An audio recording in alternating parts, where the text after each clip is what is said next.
안녕하세요. 오늘은 10월 26일 연중 29주간 토요일입니다. 루카복음 13장 1절에서 9절의 말씀인데 오늘 복음의 주제는 회개, 즉 참회의 보편성에 대해서 말씀을 드릴게요. 사람들이 예수님께 와서 빌라도의 이 만행을 알린 거예요. 빌라도가 갈릴레아 사람들을 죽여서 그들이 바치려던 제물을 피로 물들게 한 일을 예수님께 알린 거죠. 그러자 예수님께서 말씀하셨어요. 그렇게 변을 당한 갈릴레아 사람이 다른 모든 사람보다 더 큰 죄인이라고 생각하느냐? 아니다 하는 거죠. 너희도 회개하지 않으면 모두 그처럼 멸망할 것이다 하면서 실로암 탑 이야기와 또 포도밭 무화과 비유를 말씀하세요. 갈릴리 사람들이 모든 갈릴리 다른 사람들보다 죄가 크다고 믿느냐? 아니다고 말씀하세요. 우리가 어떤 사고를 당하면 그 사람이 어떤 전생에 죄를 지었나? 하는 그런 미신적 이야기를 하잖아요. 아니라는 거죠.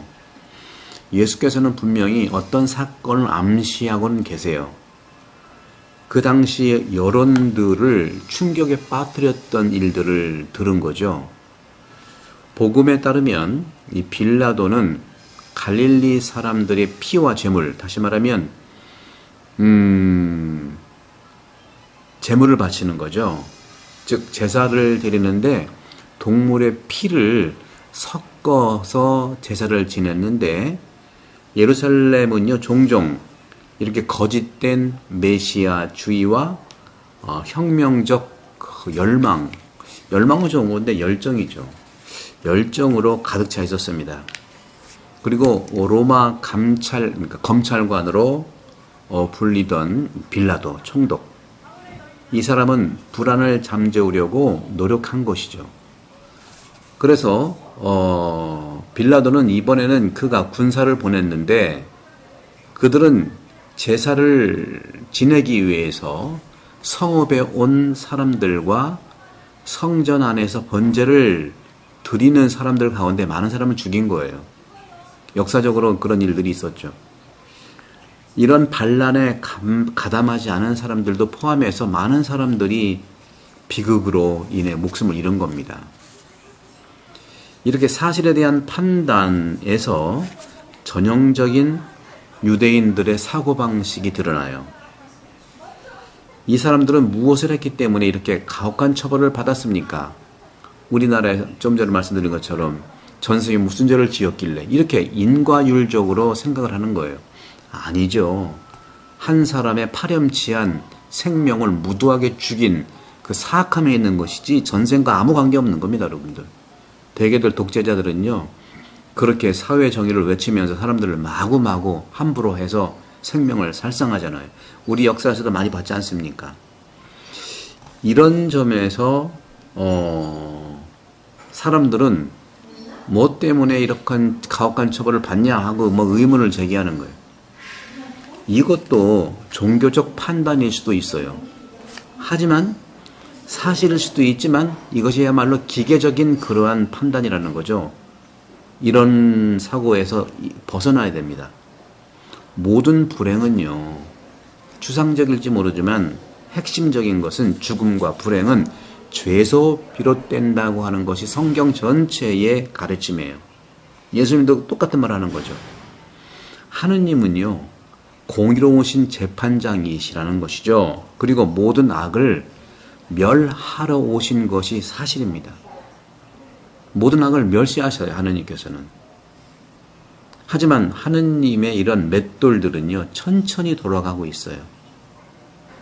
우리가 정기적으로 토요일마다 또 주일마다 그들은 안식일 때 우리는 주일에 하느님의 심판 뒤에 형벌이 따른다는 것처럼 보인다면 우리는 다른 사람들을 판단하는 것이 아니라 우리 자신 스스로를 판단하는 거예요.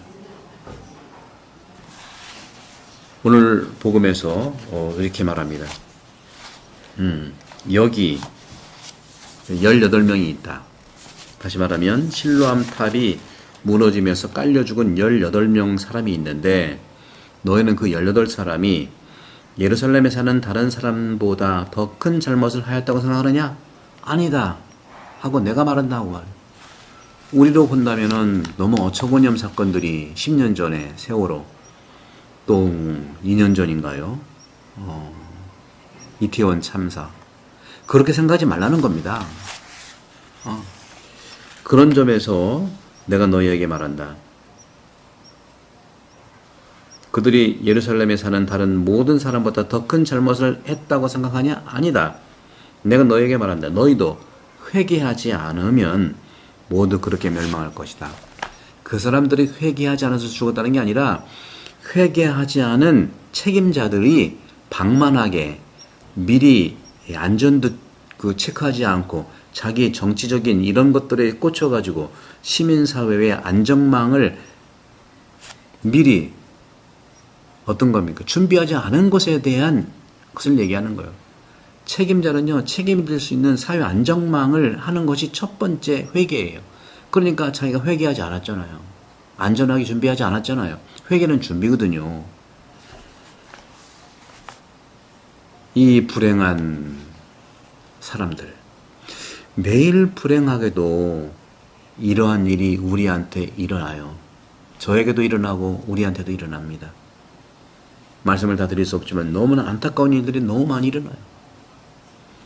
건물이 무너지고 비행기가 추락하고 기차가 충돌하고 고속도로에서 사고는 다반사고요. 전 세계적으로 우리나라에서 그래요. 바로 이런 즉시 예수께서는 범인을 찾기 위해서 회개할 것을 촉구합니다. 품행이 좋지 않은 사람들처럼 품질이 좋지 않은 재료들을 사용하면은 사람을 죽이는 거잖아요. 건축업자들. 100%를 넣어야 되는데 50%만 넣고 철근 50% 빼먹는 거. 이 사람들이 범인들이에요. 회개하지 않은 거예요.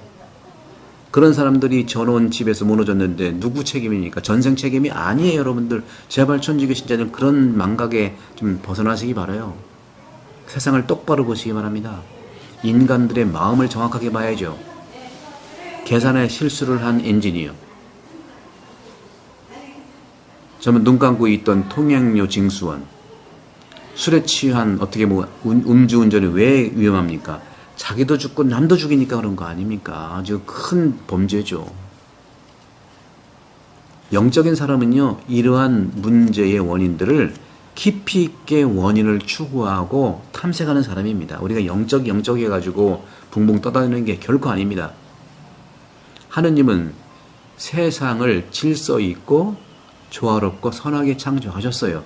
그만큼 홍수, 지진, 화재 및 기타, 배 이런 자연적인 불행은요, 죄에서 비롯된다고 바실리오 성인은 강조했습니다. 그러면 바실리오 성인의 이러한 사고방식과 유대인의 사고방식 사이에는 어떤 차이가 있을까요? 다시 묻습니다. 예수님의 이러한 사고방식과 우리나라 사람들의 사고방식 어떤 겁니까? 어떤 차이가 있습니까? 유대인들은요, 또한 인간의 잘못 안에서 원인도 찾아요. 하지만 바실리오 성인은 그리스도께서 말씀하신 대로 말합니다. 어떻게? 자신의 죄에서 불행의 원인을 찾으라 이거예요. 자신의 죄에서 불행의 원인을 찾아야 됩니다. 그래서 우리가 맨날 내 탓이요 하는 게 그런 거예요. 내 탓이요. 생각과 말과 행동, 습관, 의무를 소홀히 했다. 이것만 제대로 지켜도 안전사고, 특히 책임자들은 계속 이 기도를 해야 됩니다. 권력만 유지하고 권한만 행사하려고 하지 말고 책임자예요. 사람들은요, 악이 인간의 사악함에 달려있다고 불평하잖아요. 하지만 이렇게 말할 수 있는 사람은 거의 없어요. 주님, 저는 죄인입니다. 하지만 내 죄 때문에 세상을 형벌하지 마십시오. 이렇게 고백하는 사람 누가 있나요?